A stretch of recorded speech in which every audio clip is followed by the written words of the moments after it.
What's going on, YouTube? We are back with another tutorial on the boy Ramon right here. We're gonna do like a low mid drop ball fade.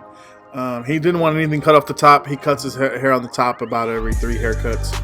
So up here was just, we were gonna leave the top alone. So we're blending everything into the top from bald. So we're gonna set our first guideline with our Babless skeleton trimmers.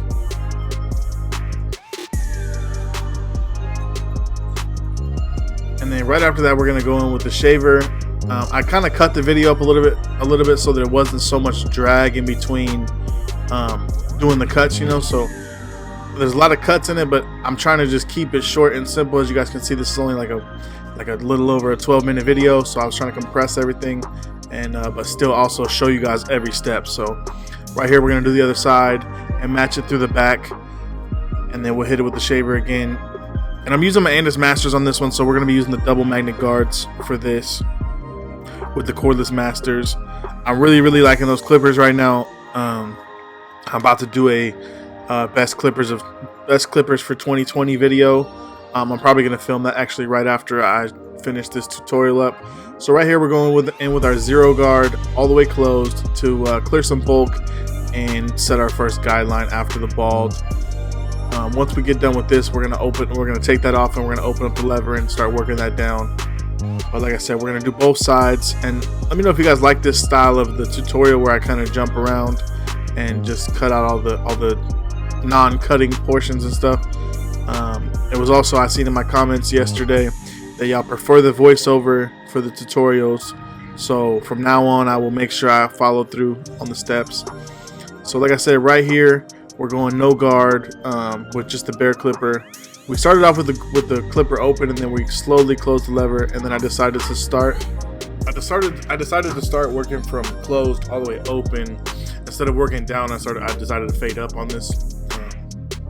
It was just a little bit easier for me to keep track of. For some reason, I bounce back and forth between those, fading down and fading up. It just kind of depends on the hair type and the clippers that I'm using and whatnot. So we're going to rotate them, follow this all the way through the whole guideline.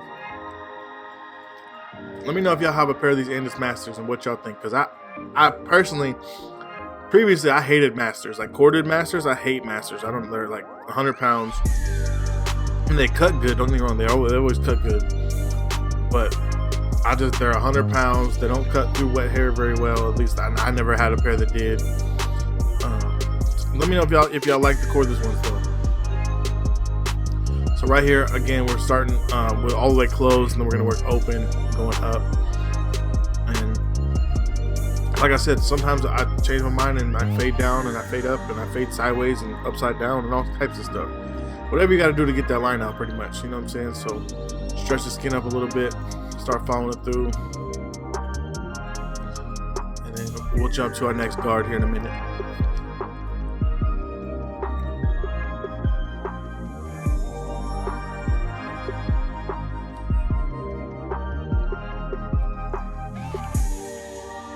This is also shot on the new A7 II, the new full frame camera that I picked up. So my new camera, my main camera. This is the new quality. I mean, it's pretty crispy. I like it a lot. I need to get some new lenses for it too. But so far, the kit lens that comes with it is clean. You guys can see that.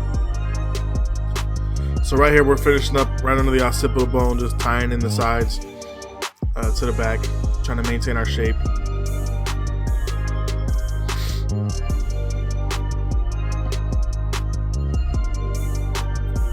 So right here, we're going to go in with the number 1, and we're going to go in opened, and then we're going to work our way down closed. Now, if you see on this side, I do clipper open, or I do the one open first, work my way down to the one closed. On the other side, when I start it, I go straight into with the one closed and go open from there. And you'll notice when we do the 2 guard, how it doesn't blend as easily. I have to go back in with the one open because I didn't do it on this side. So that's why it's important to follow your system and your steps all the way through, because it makes it easier to blend both sides. So now that I've done the one open on that side, on this side, I'm going to come back through with the one closed right below where I left off with the one open. So then when I transition them into my 2 guard, which is going to be after I blend all these out, it's gonna like blend in almost effortlessly already because it's already set up with the one open. Versus the other side, I do it with the one closed, and then I go back and I go on with my two, and I gotta blend out the 1.5. You know what I'm saying? Or the one open. So right here, we're just playing with the lever, just blending that out, trying to get that blur on there. We're pretty much bouncing between open, closed, open, medium, open, middle, and closed on trying to just knock that line out. Again, just stretching the skin, make sure I got a flat surface, making sure I'm going fully against the grain. You guys can see the fade coming together though. So right here, like I said, I go in with my one closed, and right here I'm just knocking in consistency through my guidelines. You know what I'm saying? I'm going back over it a couple times to make sure that my guideline is the length that I'm trying to achieve. In the past, I've had struggles with like me thinking, okay, I went through the one, it should be a one. Like, and now you gotta go through sometimes 3-4 times to make sure you got that nice even cut, especially on super dense hair.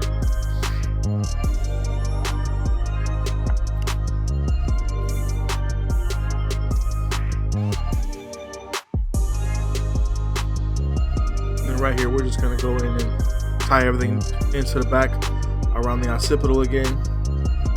The back of your haircut is crucial when you're maintaining like a silhouette or a shape. Like, that's why I like to do that part last, because you're essentially like creating the depth of like what you're like the shape you're trying to create. You know, it's like that's like the foundation of the shape. You know what I'm saying? It's that back. Because if you go too high, it looks different. If you go too low, it looks different. You know, you gotta maintain that look all the way through. So here we go in with the two closed, going right up through the parietal ridge. And like I said, you guys can see on here. So you see that line already? Now watch when I do the other side. Watch how much softer it looks because I went in with the one open first. I'm going right over the occipital. Now watch how this soft this looks already. You see what I'm saying? Like, that was first pass. So as I go over it more, it just gets softer and softer. That's because I went in with the one open first and then went down from the one. And then he had like we did a side part on him a while ago. So that side on his right, on what you're seeing right there, where you can see the hair parting right there. We're trying to grow that back in so we can kind of fit that back into the top of the hair too. Because we did do a side part on him at one point, and that part got cut short because we had set a part there. So I didn't want to cut too far into that because I'm trying to grow that back out. Ramon comes in like every 2 weeks, every week and a half. We come in pretty consistently. We cut him for like 5 years too, 4 or 5 years, which is nice. So right here, we're just blending everything in with the clipper over comb, right above that too. Just trying to finesse everything into the top because we're not cutting the top. So essentially, we don't have like a set length on top because we didn't cut it. So we're just blending everything in with the clipper over comb to try to match that length that we set with the two, but also maintaining a square shape on top, like on the sides, so that we don't push anything into the haircut up top.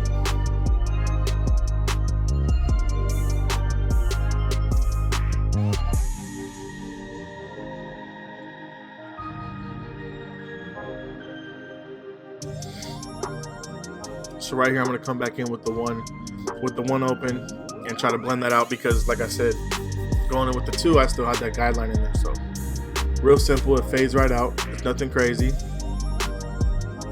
Come through in the back, around the occipital. Close that up. Just blend that in, you know? Play with the lever. Do what you gotta do to get that line out.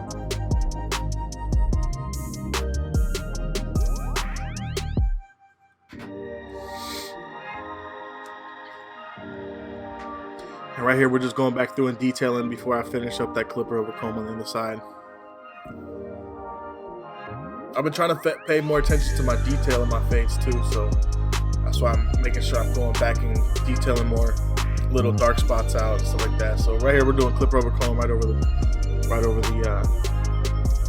back of the crown right there where the cowlick area is.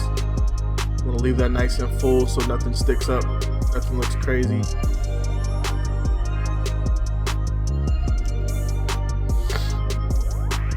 Now right here we're just going in, like I said, a little bit above the parietal because we're trying to blend it in, but we didn't cut anything up top, so we don't know what length that is up top. So we're just trying to finesse it in, make it look good. Probably next time he comes in, we'll cut the top. Like I said, he cuts it every like 3 haircuts or something like that, and even then he just gets a little bit off the top. It's always his hair on top, like it seems like it never grows. It's crazy.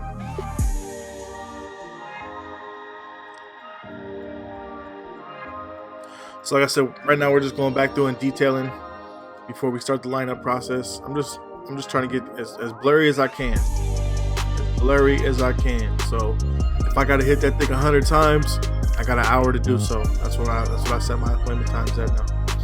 1 whole hour. So clean out my workstation real quick, and then now we're gonna pin his hair up, and then check my fade in my mirror. Now we're gonna pin his hair up and start his lineup process. I'm just gonna use a couple gator clips